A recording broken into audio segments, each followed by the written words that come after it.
ቆይ ስለምን ጭራቅ ነው የምታወሪው? ማን ነው ጭራቁ?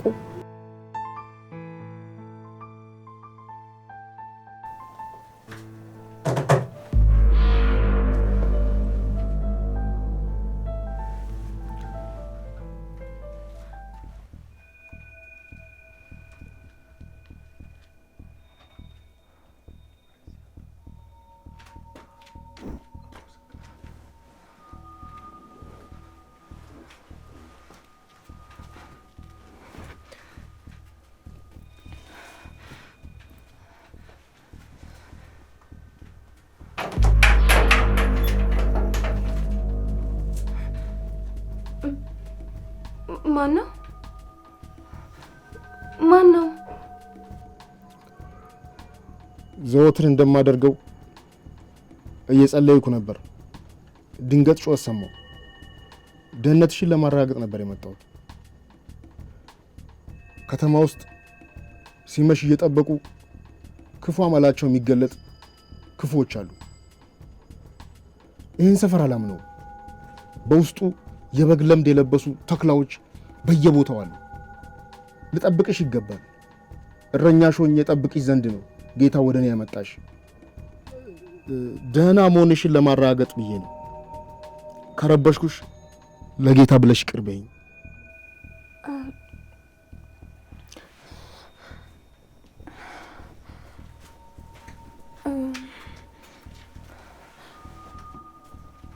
እኔ ደህና ነኝ። ምንም አይነት ጮት አልሰማሁም። ደህና ነኝ። ጌታ ይመስገን። ይሄን መስማት ለኔ ልክ እንደ ምቹ ትራስ ነው። ይህ ዓለም በብዙ ጩኸትና ጭንቀት የተሞላ ነው። መጠንቀቅ፣ መፍራት ጥሩ ነው። እሺ፣ ግን ጩኸቱ ምን ነበረ? እኔ አልሰማሁም። አላውቅም፣ ግን የሴት ድምፅ ነው የሰማሁት። አንዷን ምስኪን እያጠፏት ይሆናል። የአካባቢ ሰው እንደሚያስበው ተኩላው ከበር ውጭ አይደለም ያለው። በነጭ ልብስ ተሸፍኖ እዚሁ መሃላችን ነው። ጥቁር ልቡን በነጭ ጥርሱ ሸፍኖ በሰዎች መሃል እየኖረ ነው። አንቺ ገና ልጅ ነሽ፣ ቆንጆ ሴት ነሽ። ራስሽን ከክፉዎች ጠብቂ። ሁሌም አስታውሽ፣ እዚህ ግቢ እስካለሽ ከተኩላዎች የምጠብቅሽ እረኛሽ ነኝ። እዚህ ግቢ እስካለሽ ሁሌም ደህና ነሽ። ከረበሽኩሽ በጌታ ፍቅር ይቅር በይኝ። ደህና አደሪ።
ወልድ መንፈስ ቅዱስ። ምን ነው? ይቅርታ አስደነገጥኩሽ። በጣም ነው የደነገጥሽው። የምትፈሪው ነገር አለ እንዴ? እንደ ሴጣን ያማተብሽብኝ። አይ ድንገት ሳላስበው ስለሆነ ነው። ይሄን እዚህ ጋር አግኝቼው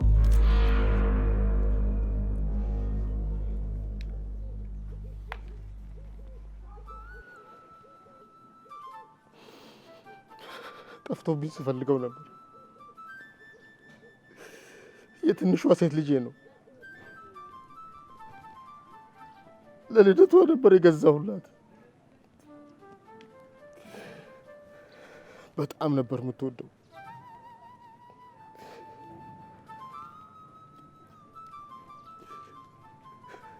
መኪናው ተገልብጦ የሞተች ቀን አድርጋው ነበር።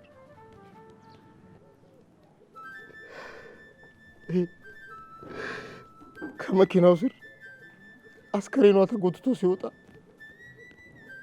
በደም ተለውሶ ነበር። የልጄ ደም ነው።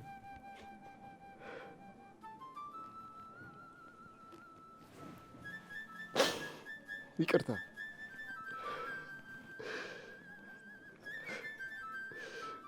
አልቃሻው እኛ አይደለም የምንፈረቅብሽ። አባትነት ከወንድነት ይበልጣል። በአባትነት የምታለቅሽውን እንባ በወንድነት አታስቆሚው። ይሄ የሆነ ዕቃ አይደለም፣ ህይወት አለው። የልጄ ነው፣ ትዝታዬ ነው። የሰው ልጅ ታሪኩ ትዝታው ነው እና ታሪኬን የመለስሽልኝ አመሰግንሻለሁ።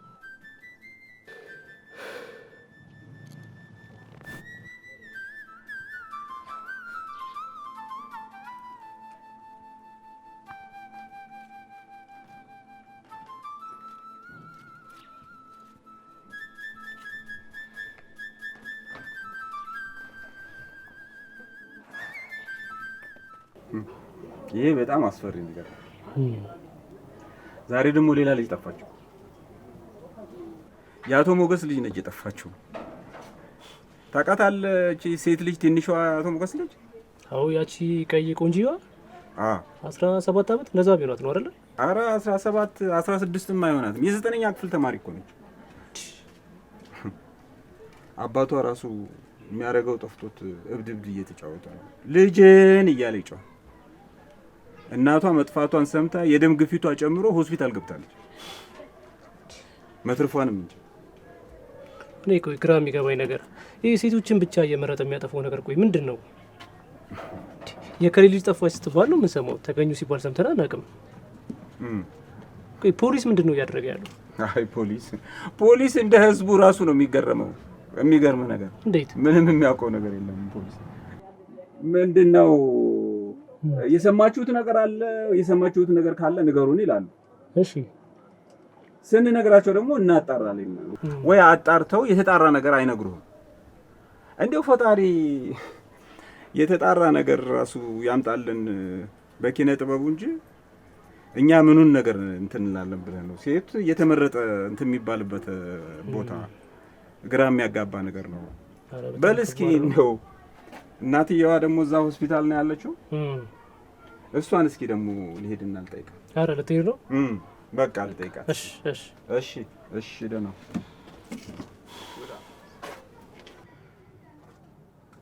እንዴ ማይ መተሻል እንዴ? አላየሁሽም ነበር። ምን ልስጥሽ? 2 ዳቦ ስጠኝ። ፊትሽ ልክ አይደለም እኮ። ምን ሆነሻል? የሆንሽ ነገር አለ? አይ ቅድም ከሰውዬው ጋር ያወራችሁትን ነገር እየሰማችሁ ነበር። ቆይ እኔ የምልህ በጣም ብዙ ሴቶች ናቸው እንዴ የሚጠፉት? ከዚህ ሰፈር ብቻ ወደ 4 የሚሆኑ ሴቶች ጠፍተዋል። ደግሞ እኮ የሚገርምሽ ትናንሽ ገና ቆንጆ ልጆች ናቸው የሚጠፉት። በቃ አደጉ አማረባቸው ስንል ምን መጥቶ እንደሚሰልባቸው አናውቅም። ግራ የሚያጋባ ነገር ነው ያለው። እና አንቺን ያስደነገጠሽ ነው እንዴ? አይዞሽ፣ አንቺን ነው እጠብቅሻለሁ። ጭራቁ ከሰው ጋር ተመሳስሎ ሰው መሀል ያለው አበባዬን የቀጠፉት ክፉ እጆች ናቸው። እሷ አንቺን ትመስላለች። ሁለታችሁም ገና ያጎጠጎጠች አበባ ናችሁ። ጩኸቱ ምን ነበረ? አንዷ ምስኪን እያጠፏት የአካባቢ ሰው እንደሚያስበው ተኩላው ከበር ውጭ ተኩላው ጥቁር ልቡን በነጭ ጥርሱ ሸፍኖ ሞይ ምን ነው? ዳቦን ስጠኝ።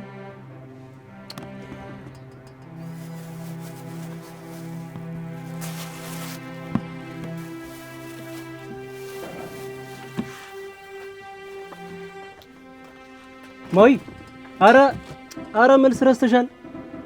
ምን ማለት ይችላል?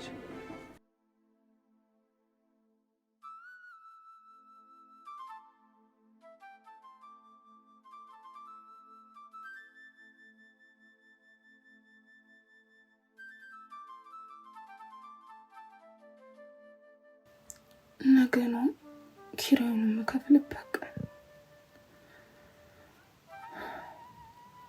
እቺ ላይ የቀረኝ ገንዘብ ደግሞ ትንሽ ነው። አከራይ ምን ልለው ነው? ኪራዩን ሳዘገይበት ቤት ለቀሽ ውጪ ብለኝ የት እገባለሁ?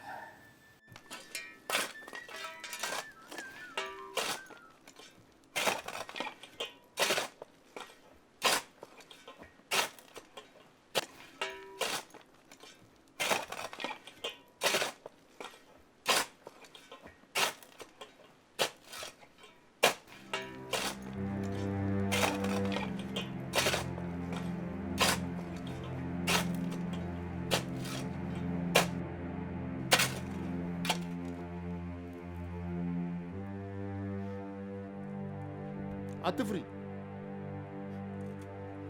በዚህ ጨለማ ለምንድነው ጉድጓድ የሚቆፍረው ብለሽ እያሰብሽ ነው አይደል? ልክ ነሽ።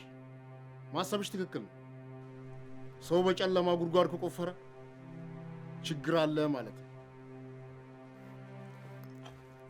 ድመተን እየቀበርኳት ነው። ከግቢ ወጣ ፈጣን መኪና አስፋልት ላይ ገጨች እና ሞተች። እንደ ቆሻሻ ዝም ብዬ ልጥላት አልፈልኩም። ረጅም ዓመት አብረን ኖረናል። ግንኙነታችን የአባትና የልጅ ነው። ከግቢ አትውጪ ብያት ነበር፣ ግን ከግቢ ወጣች እና ሞተች። ከሷ ለመረዳት ይሁን ከኔ ማስረዳት ችግር አላውቅም። ደህንነትሽ የሚጠበቀው እዚህ ግቢ ውስጥ ብቻ ነው። ከዚህ ግቢ ከወጣሽ ትሞሻለሽ ብዬ ነግሬያት ነበር። ትዕዛዜን ሳትሰማ ቀረች። ወጣች፣ ይኸው ሞተች።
ሄሎ ማዬ፣ እንዴት አመሸሽ? ምን ነው በዚህ ሰዓት አመመሽ እንዴ? አላመመኝም፣ ደህና ነኝ ልጄ። ዝም ብሎ የእናት አንጀት ሲቆተት ጭንቅ ሲለኝ ምን ሆንሽብኝ ነው ብዬ ነው ደህና መሆንሽን ለማወቅ የደወልኩት። ደህና ነሽ አይደል? ደህና ነኝ፣ ደህና ነኝ። ምን ትሆናለች ብለሽ ነው የተጨነቅሽው? እማ እኔ ደህና ነኝ። ቆይ ለምንድን ነው በዚህ ልክ የምትጨነቂው? ምን ትሆናለች ብለሽ ነው? እማዬ እባክሽ አትጨናነቂ። ጭንቀቱ እኮ ለልብሽ ጥሩ አይደለም። ደግሞ ታውቂያለሽ የኔ ደህንነት ያንቺ ጤንነት ነው። እሺ እናቴ። እርግጠኛ ነሽ ግን? የሆነ ችግር ቢኖር ትነግሪኛለሽ አይደል? አዎ እርግጠኛ ነኝ። እዚህ ሁሉም ነገር ሰላም ነው። በቃ እማዬ ደህና ደሪ፣ ነገ እደውልልሻለሁ። አሁን ልተኛ ነው። እሺ ደህና ደሪ። እግዚአብሔር ከአንቺ ጋር ይሁን። እሱ ነው ጉልበቴ። እሱ ይጠብቅሽ የኔ ልጅ። አሜን። አንቺንም እሱ ይጠብቅሽ። ደህና ደሪ።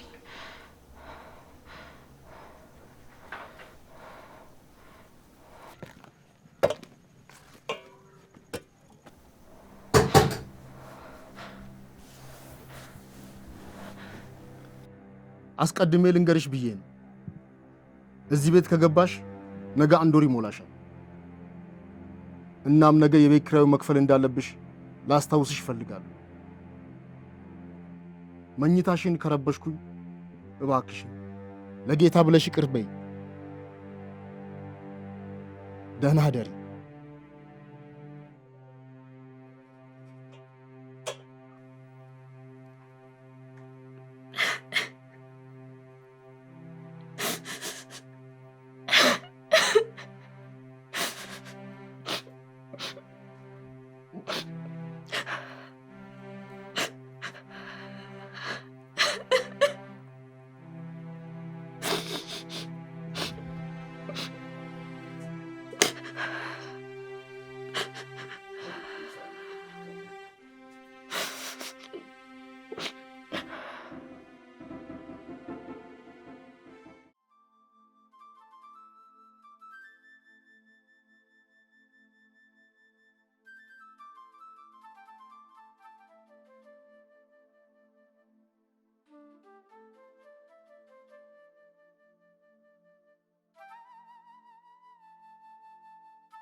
እንደምን አደርሽ?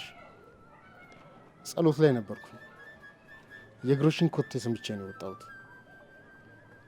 ቀንን በጸሎት መጀመር ከፊት የሚጋረጡ እንቅፋቶችን ያስወግዳል። ምን ነው የደከመሽ ትመስያለሽ? ምሽትሽን በአግባቡ አልተኛሽም? ማታ በርሽን በማንኳኳቴ ረበሽኩሽ እንዴ? እባክሽን ከረበሽኩሽ ለጌታ ብለሽ ይቅር በይኝ። አይ አልረበሽከኝም። ትንሽ ራስ ምታት ስላመመኝ ነው። የቤት ኪራይ ገንዘብ ነው። የተወሰነ ገንዘብ ይጎለዋል። የጎደለውን ደግሞ ሰሞኑን ከፍላለሁ። እንዲህ ተጨንቀሽ የምትሰጭኝን በገንዘብ መቀበል የምችልበት ጭካኔ የለኝም።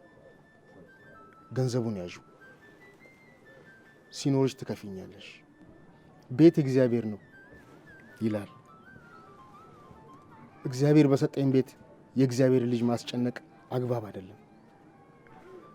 እኔም በአንድ ወቅት ተከራይ ሆኜ አይቼዋለሁ። አንቺ ተጨንቀሽ ተጠበሽ የምትሰጭኝ ገንዘብ ለእኔ ምንም አይሰራልኝም። ተጠቀሚ። በሌሎች ጭንቀት የሚደሰቱ የተረገሙ ናቸው። እናም በፍጹም እግዚአብሔርን ሊያገለግሉ አይችሉም። እኔ ላንቺ ባዝን ለኔም የሚያዝን እግዚአብሔር አለ። እሱ ለኔ እያዘነ እኔ ላንቺ ባላዝን እሱኑ ነው ማሳዝነው። እኔም ብዬ ማመስገን እንዳለብኝ አላውቅም። ለምስጋና የሚበቃ ቃል የለኝም። በጣም አመሰግናለሁ አቶ ዮናስ። እስቲ ስለ ራስሽ ንገሪኝ። አንቺን የመሰለች ወጣት እዚህ ምንድን ነው የምትሰራው? ቤተሰቦችሽ የት ናቸው? እናቴ የልብ ታማሚ ናት። እኔን ለማሳደግ ብላ በጣም ብዙ መከራና ችግሮችን ተጋፍጣለች። አባቴን አላውቀውም። ገና ሳልወለድ ነው የሞተው። እኔን ለማሳደግ የተሰቃየችው እናቴን ለመርዳት ስራ ፍለጋ ነው ወደዚህ የመጣሁት። ለእናቴ የተሻለ ሕክምናና መድኃኒት ማግኘት አለብኝ። ለሱ ደግሞ በጣም ብዙ ገንዘብ ያስፈልገኛል። ለዛ ደግሞ መፍትሄው የኔ መስራት ብቻ ነው። ጠንክሬ ተምሬ የማዕረግ ተመራቂ ነኝ፣ ዲግሪ አለኝ። ግን ማንም ሰው ሊቀጥረኝ ፈቃደኛ አይደለም። አይዞሽ፣ ደካሞች የሚደፈጠጡበት ዓለም ላይ ነው ያለሽው።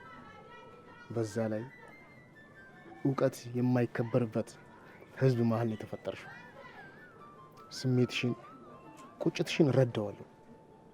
መሸነፍ የለብሽም።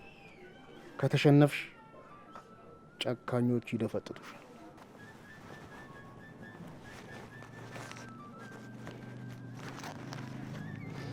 እንቺ ያዢ፣ ይሄንን ብር አጎትሽ ወይንም ታላቅ ወንድምሽ እንደሰጠሽ ቁጠሪው። ውሰጂው። ብድር አይደለም፣ ስጦታ ነው። እግዚአብሔር ግቢ ያመጣሽ በምክንያት። እኔ አንቺ እረኛ ነኝ። ይሄን ማድረገው ግዴታ ስለሆነ እንጂ የተለየ ምክንያት ኖሮኝ አይደለም። እኔ አደራዬን የተወጣሁት። ይሄ የተለየ ደግነት አይደለም። ተቀበይኝ።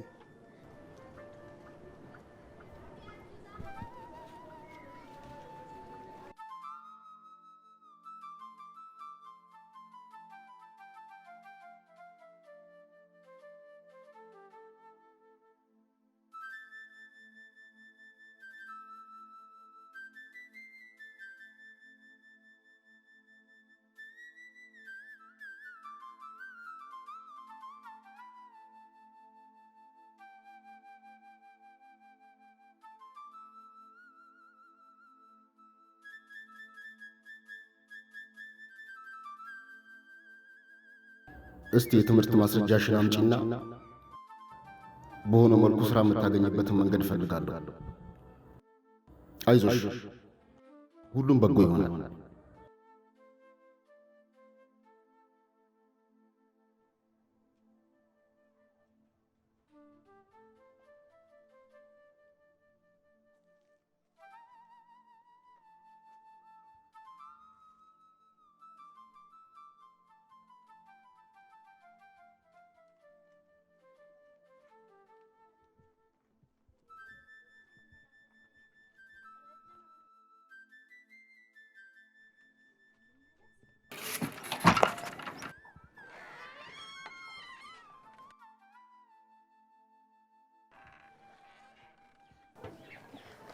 አቶ ዮናስ፣ የትምህርት ማስረጃ ይዤ ልመጥቻለሁ። እሺ፣ አመጣሽ? እስቲ እንግዲህ ጥሩ ወዳጅ አለኝ። የትምህርት ማስረጃሽን አሳይቼው እንዲቀጥርሽ አደርጋለሁ። ያው እዚህ ሀገር ሰው በሰው ነው ሁሉም ነገር የሚገኘው። ሰው የሌለው ሰው ከሰው አይቆጠርም። ይህ ያለንበት እውነት ነው።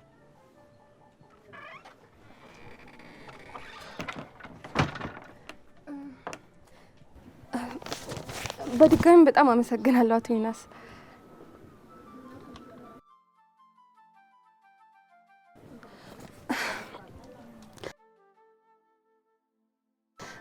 ይሄ ማለት ለእኔ በጣም ብዙ ነገር ነው። የእኔ ስራ ማግኘት ለእናቴ ህይወቷ ነው። በጣም አመሰግናለሁ። እኔም አመሰግናለሁ። ይህ በእኔ ላይ ያለሽ እምነት ምልክት ነው። የሚያምኑ ሰዎች ሁልጊዜም ይሸለማሉ። አማኞችን አከብራለሁ። ማመን ጸጋ ነው።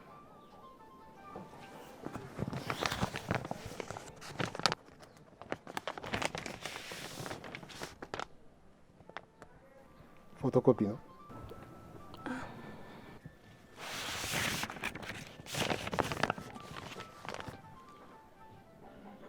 እንግዲህ አንቺ ማድረግ ያለብሽን አድርገሻል። አሁን እኔ ከኔ የሚጠበቀውን አድርጋለሁ። ለእረኛሽ ታመኝ። እኔ መመራሽ እጅግ በለመለመ ወደ አረንጓዴ መስክ ነው። እንዴት ብዬ ማመስገን እንዳለብኝ እስካሁን አልገባኝም አቶ ዮናስ። ምስጋና ከሚገልጸው በላይ ነው። ለታ በጣም አመሰግናለሁ። ስኬትሽ ምስጋናዬ ነው። አሁን ሂጂ። ለሚመጡት እድሎች ራስሽን አዘጋጂ። እሺ።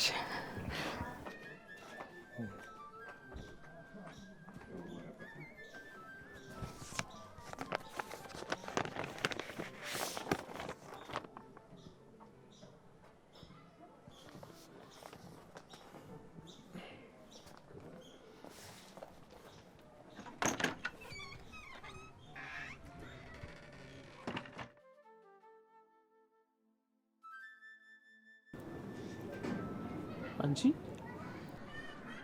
ማይ እንዴ ፈገግ እስቲ በጣም አይደል እንደምታምሪው። ካወቅሽ ቀን ጀምሮ ፈገግታሽ ነው ይቻላል አላውቅም። አቶ ዮናስ ነዋ። ብታይ ጓደኛውን አናግሮ ስራ ላይ ያስቀጥረኛል። እንዲሁም ሲቪን ሁላ ተቀብሎኛል። በጣም ጥሩ ሰው ነው። በጣም ነው ይረዳኝ።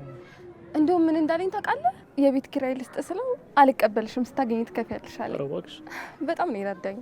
ይሄ በጣም ደስ የሚል ነገር አይደል እንዴ? አቶ ዮናስ ቁጥብ ሰው ቢመስልም ከቀረቡ ታሪፍ ሰው ነው እና ደግሞ እንደምታውቂው ሃይማኖተኛ ነው፣ ቃሉን አክባሪ ሰው ነው። ስለዚህ ይረዳሻለሁ ካለሽ በእርግጠኝነት ይረዳሻል። የቃል ሰው ነው። በጣም ነው ይረዳኝ።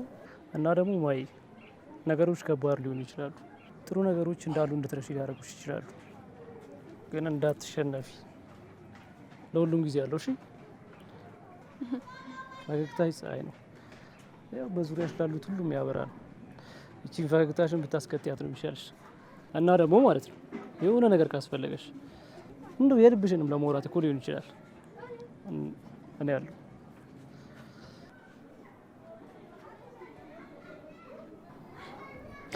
አመሰግናለሁ መስፍን። እውነቴን ነው የምልህ፣ ማንም የምታውቀው ሰው በሌለበት ሀገር እኔ ያለሁልሽ መባል ትርጉም በጣም ብዙ ነው። አመሰግናለሁ። ሰማር ምኑ?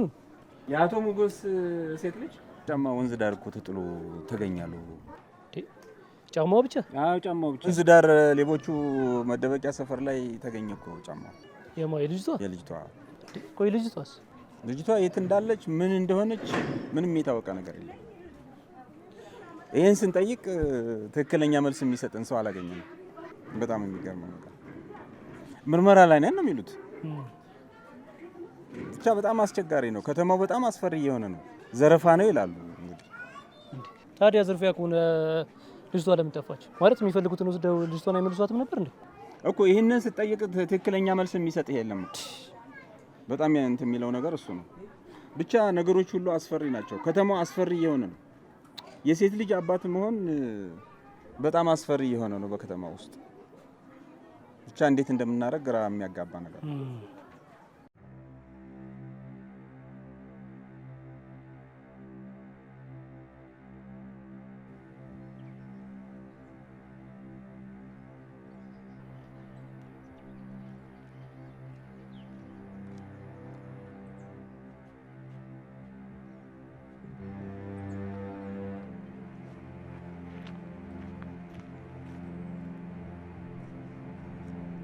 አንቺ ልጄን ትመስያለሽ፣ እሷን ትመስያለሽ፣ እሷም አንቺን ትመስላለች።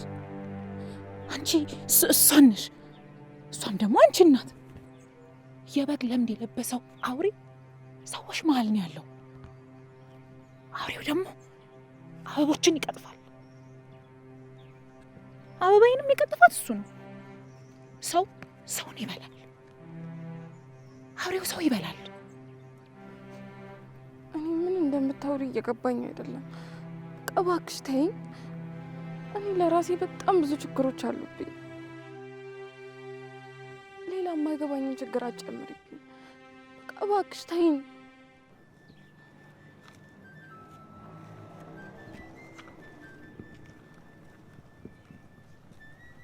ሂጂ ሂጂ አበባዬ።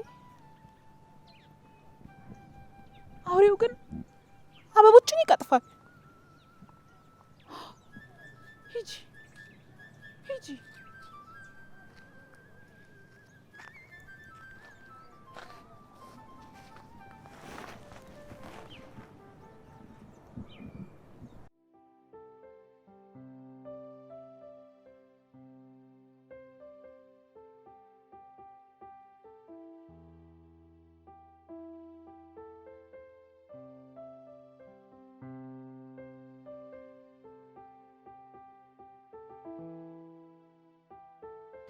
ማሂ አቤት። መንፈስ ያየሽ ይመስል ፊትሽ ቆሎ ተገፏል። ምን ተፈጠረ? አይ ምንም አልተፈጠረም፣ እንዲሁ ነው።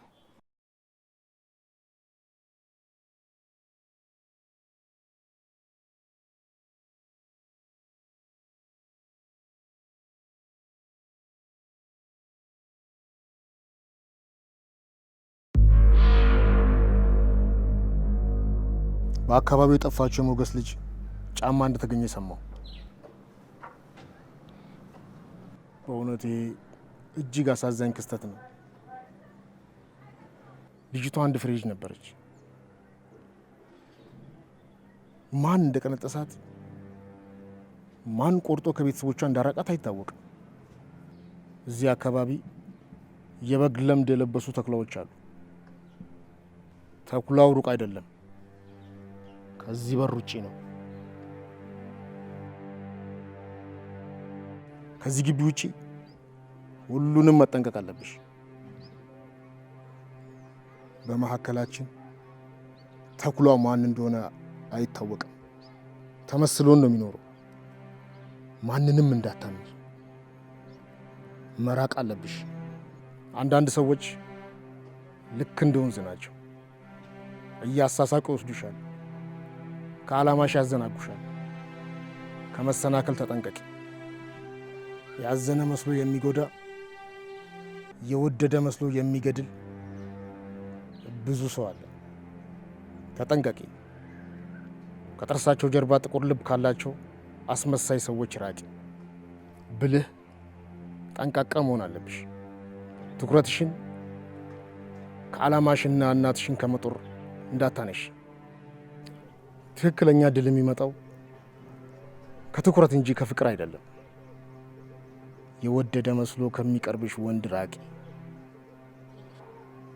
እዚህ እስካለሽ ምክሬን እስከሰማሽ ደህና ነሽ።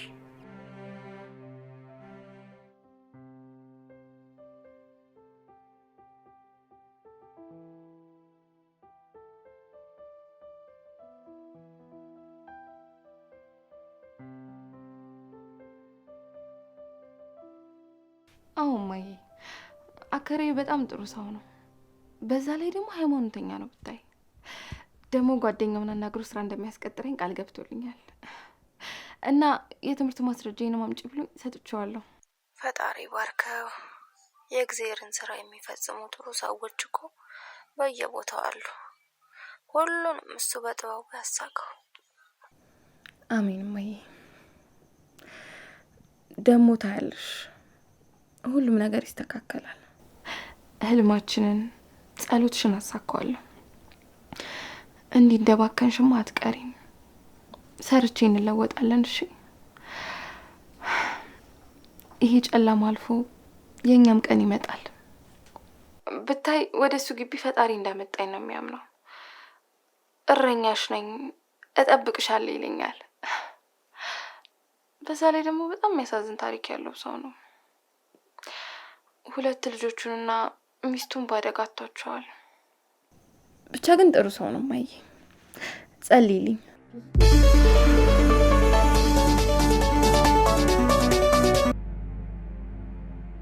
ማሂ ልጄ ደህና ነሽ? ሀሎ ማሂ። አረ ሀሎ። ሄሎ እማዬ፣ ኔትወርክ ነው መሰለኝ ይቆራረጣል።